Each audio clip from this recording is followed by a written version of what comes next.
Breaking news right just into our newsroom 20 minutes ago, a story we've been following all night tonight. Police in Indianapolis have just caught up to the armed and dangerous man who they say killed a suburban police officer there outside downtown Indianapolis tonight and also injured another police officer.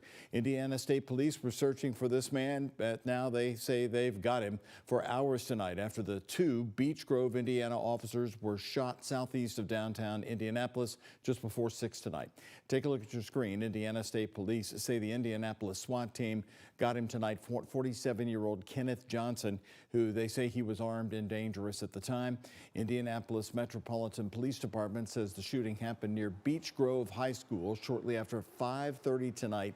According to our sister station in Indianapolis, WTHR, Beech Grove Police Chief said a Beech Grove officer died at the hospital. The other police officer who was shot is expected to survive their injuries. The community was on edge right after this shooting. Here's the police department's message to the public just a few hours ago. We recognize the fear in the community right now, and we're asking people to remain vigilant, turn on outdoor lights, and understand that police officers may be in your neighborhood. They may be walking through yards. They may be doing that. They will communicate with you. If you encounter a police officer, that officer will communicate with you. But we're asking people to stay indoors and report any suspicious activity. And this is the victim in this case. Officer Brian Elliott, 33 years old, was a 2-year veteran of the Beech Grove Police Department. He's also a graduate of nearby Beech Grove High School.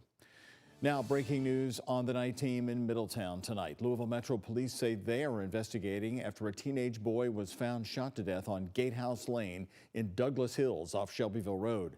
Here's video from the scene. Police say the boy was found at the Douglas Hills gazebo. The gazebo is in Warren Walker Park, not far from Crosby Middle School, right nearby.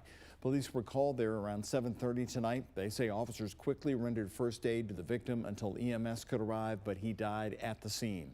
LMPD's homicide unit is investigating, but right now they are calling this a death investigation.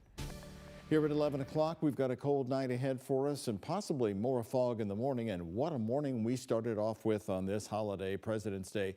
Take a good look at the rare dense fog for Louisville. We are speeding it up from our Jeffersonville camera with this really cool time-lapse video over 6 hours. You can't see downtown at first. Then this afternoon, the fog finally burns off. The fog was so persistent, the National Weather Service had to extend the fog advisory until noon.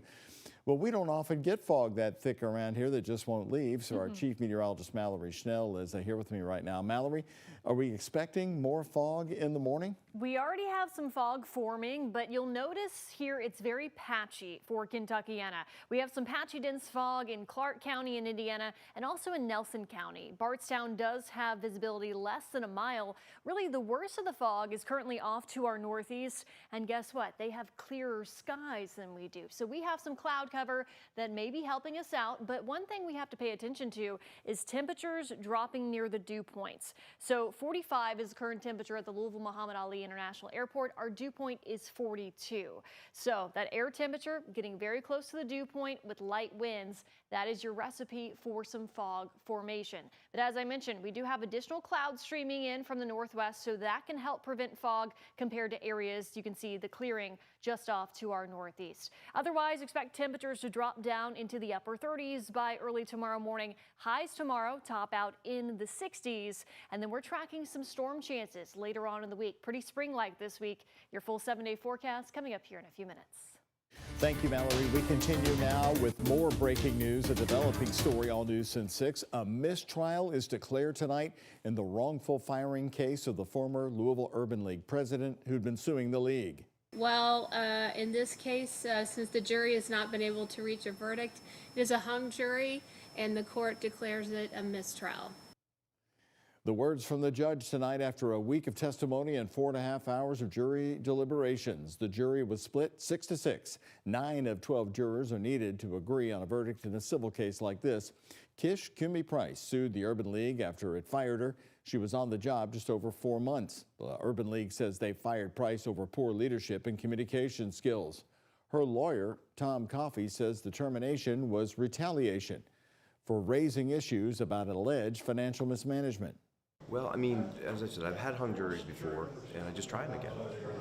right now, as I said, I've got a great client. I got a strong client. Kish is a fighter.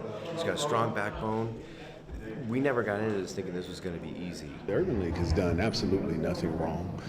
The board was completely justified in the way in which they handled Dr. Price's termination, and we stand by that 100%. And so we would continue to fight vigorously for truth and for what we know to be the correct action. Again, Kish-Kumi Price's lawyer, Tom Coffey, there saying earlier that they will be retrying the case. Now to the horrific shooting at a Rhode Island ice skating rink where just 30 minutes ago, ABC News reported 56-year-old Robert Dorgan was identified as the suspect in this. Police saying a total of 2 people were shot and killed by Dorgan before he took his own life. The sounds of the shooting at the ice rink recorded on video. Police say the shooting appears to be targeted and family related. According to officers, the shooting happened at about 2:30 this afternoon. Besides the people 3 other people were shot and are in critical condition at the hospital. The suspect was confirmed dead at the scene from the apparent self-inflicted gunshot wound. And I thought it was balloons at first. It was like bop, bop, and I thought it was balloons. But it just kept going, and it was actually gunshots. And after the gunshots, me and my teammates ran right to the locker room, and we just bunkered up. FBI Director Kash Patel says the FBI is responding to the scene in Rhode Island, and at this time, there's no longer a threat to the community. Also brand new tonight, JCPS moving forward with brand new school construction despite closing schools to cut the current huge budget deficit. So how does that work? Well, it comes with the school board support. WHAS 1119's Alex Dieterer and photojournalist Levi Hammer covered a facilities planning committee from JCPS tonight looking to the future. 3, 2, 1. The groundbreaking last week on a $100 million new campus for Seneca High School, which opened in 1957.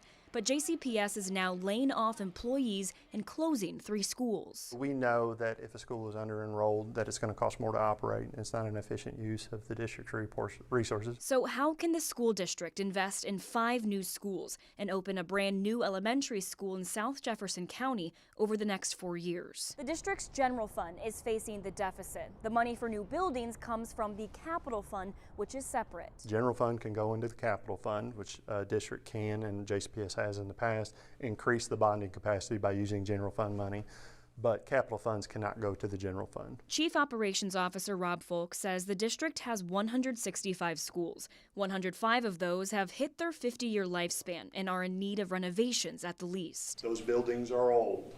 Those of you that work in those buildings, you know this. Not only were those schools built in the 40s, 50s, and 60s, they were built in West Louisville, an area that saw high student populations, which has shifted since 2016 to the southeastern part of the county. Built 101 schools in one section of the city, and we have seen kids move to different sections of the city. So the essential answer to that basically centers in, we need some schools in places where students are, not necessarily where we have had them traditionally. And that doesn't necessarily mean that we suddenly have to close a bunch of schools. King Elementary, Zachary Taylor Elementary, and Liberty High School are closing at the end of the school year. Well, obviously we want a neighborhood school that makes sense where it's at, where we can lower transportation costs, lower the efficiency costs of the building. So we know that we then need to build buildings that are closer to where our students are living. Bringing schools to where the students are, as the district faces a slight decline in population. In Louisville, Alex Dieterer, the WHAS 11 team on your side. The Facilities Committee will settle on a list of things targeted for this funding. That will then go to the school board and the Kentucky Department of Education for a vote.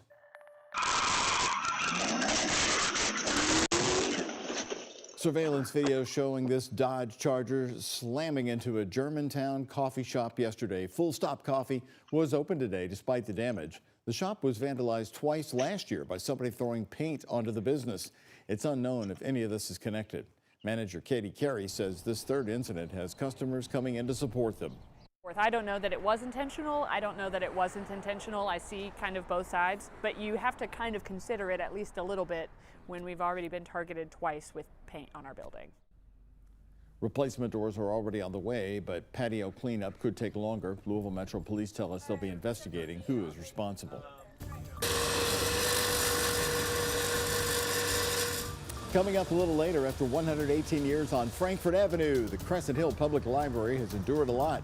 Now they're getting a landscape remake embracing Kentucky native plants. We'll tell you who is behind this. But first, we're learning the name of the woman who died after making contact with a Metro garbage truck. What her family's attorney told us about possible dash cam footage. And happening tonight, students in Kentucky and down at the Big Four Bridge tonight protesting ICE, as Kentucky Attorney General Russell Coleman says stopping ICE would make families less safe. And here's a look at today's Kentucky Lottery jackpots. Mega Millions, $395 million. Powerball, $154 million. The Kentucky Lottery, funding education for over 1 million Kentucky students.